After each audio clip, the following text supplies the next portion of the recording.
Tuloy-tuloy na ang pag-imprenta sa mga balota anumang araw ngayong linggong ito. Nagsimula na umano ang Commission on Election sa mga prosesong dapat pagdaanan bago ang mismong printing.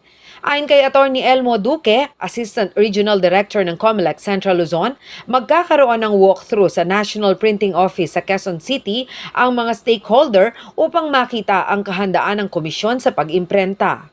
Ipapakita ng National Printing Office yung mga rolyo ng papel na gagamitin, yung kanilang mga makinarya, the manpower, the man-hour na magagamit at gugugulin doon sa pagprinta ng mga balota.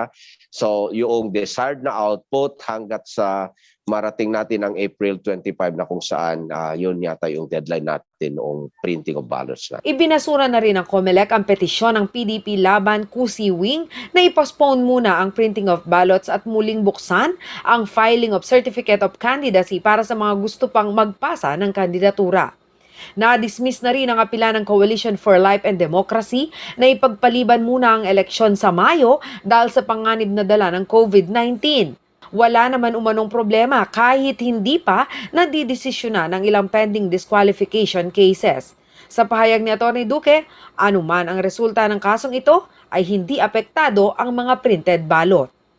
Doon sa printing ng ballot, pag nailagay na doon sa template ang pangalan ng isang kandidato, hindi na yun matatanggal kasi official na yun. Kasama, kaso nga lang yung boto na hindi na mabibilang. Para sa COMELEC, ang mga balota ay sagrado kung kaya't hindi maaaring basta na lamang itigil o ipagpaliban ang pag-imprenta ng mga ito, lalo na at mayroon ng final list of candidates. Ang balota ay sagrado sa atin dahil yan ay nagpapakita ng karapatan ng isang mamamayan na makilahok sa proseso, sagradong proseso ng pamimili.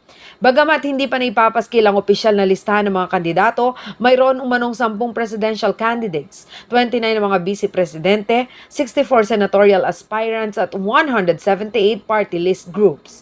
Target naman ng COMELEC na matapos ang pag-imprenta ng mga balota sa ika-25 ng Abril. Jenna Lumbang Parungaw, CLTV News.